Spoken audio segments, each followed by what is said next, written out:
এই mini cute black forest কেকটি ছিল ৩০০ গ্রামের। আসসালামু আলাইকুম, আমি নুসরাত শারমিন দীপা, ওনার অফ আর পেস্ট্রি।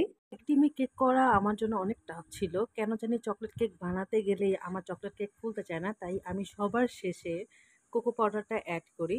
এর কারণে এরপর চকলেট কেক আমার সাথে আর বেয়াদবি করে না, আলহামদুলিল্লাহ খুব সুন্দর করে ফোলে। আমি চেষ্টা করেছিলাম এই কেকের ব্যাপারে ব্ল্যাক ফরেস্টের অথেন্টিক রেসিপিটা ইউজ করার জন্য।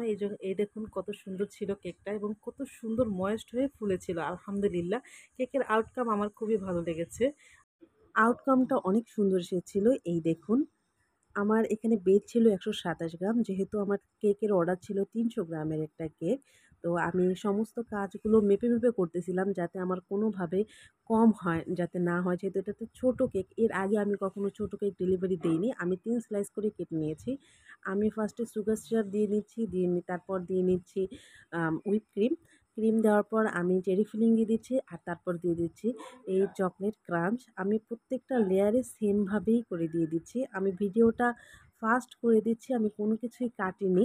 আমার খুব ভালো লাগতেছিল মানে এই ভিডিওগুলো যখন করতেছি যে আমি এই এত ছোট কেক বানাচ্ছি। কিন্তু এই ছোট কেক করার জন্য আমার অনেক সমস্যার সম্মুখীন হতে হয়। যেমন কেকটা আমার মানে টার্ন টেবিলেই থাকতেছে না। কেকটা খালি দৌড়াচ্ছিল। এদিকে একবার যাচ্ছে, ওদিকে একবার যাচ্ছে, খালি দৌড়ের উপরেই আছে কেকটা। এই তো যেহেতু আমি সামনে মানে কেক ফিনিশিং দেওয়ার পর পাশে আমি চকলেট সেল দিব, তো আমার ফিনিশিং এর ওরকম কোনো ঝামেলা ছিল না। কিন্তু তারপর আমি খুব চেষ্টা করতেছিলাম আমি জানি কেকটা ফিনিশিং দিতে পারি। কেকটা অর্ডার দিয়েছিল গ্রিন ইউনিভার্সিটির এক আপু। আমি যেহেতু কাঞ্চনে থাকি, কাঞ্চনের পাশেই গ্রিন ইউনিভার্সিটি। তো সে অর্ডার দিয়েছিল, বলেছিল আপু আমাকে আ উম ২ তলাটা কেক দিবেন ব্ল্যাক ফরেস্টের। আমি আমরা ২ জন মানুষ খাবো, যেহেতু বাজেট কম।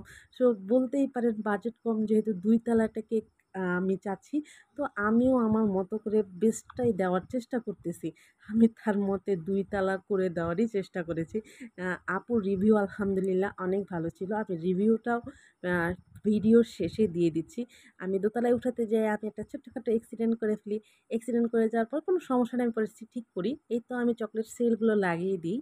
চকলেট শেলগুলো লাগিয়ে দেওয়ার পর আমার কাছেই খুব ভালো লাগতেছিল। তো আমি একটা 6B নজল দিয়ে এটা ডিজাইন করে দেই। পরে আমি উপরে একটুখানি চকলেট ক্রাঞ্চ করে দেই। আমার কাছে ছিল না চেরি, তো আমি অ্যালপেনজেলি দিয়ে একটু ডেকোরেশন করে দেই। অবশ্যই এটা কাস্টমারের অ্যা উম জানিয়ে আমি করেছি। এই তো আমার কেক ৩০০ গ্রামের কেক রেডি। বোর্ডের ওজন ছিল প্রায় ৬০ গ্রামের মতো আলহামদুলিল্লাহ। আপুর অনেক পছন্দ হয়েছে। তো আজকে এই পর্যন্তই। টাটা।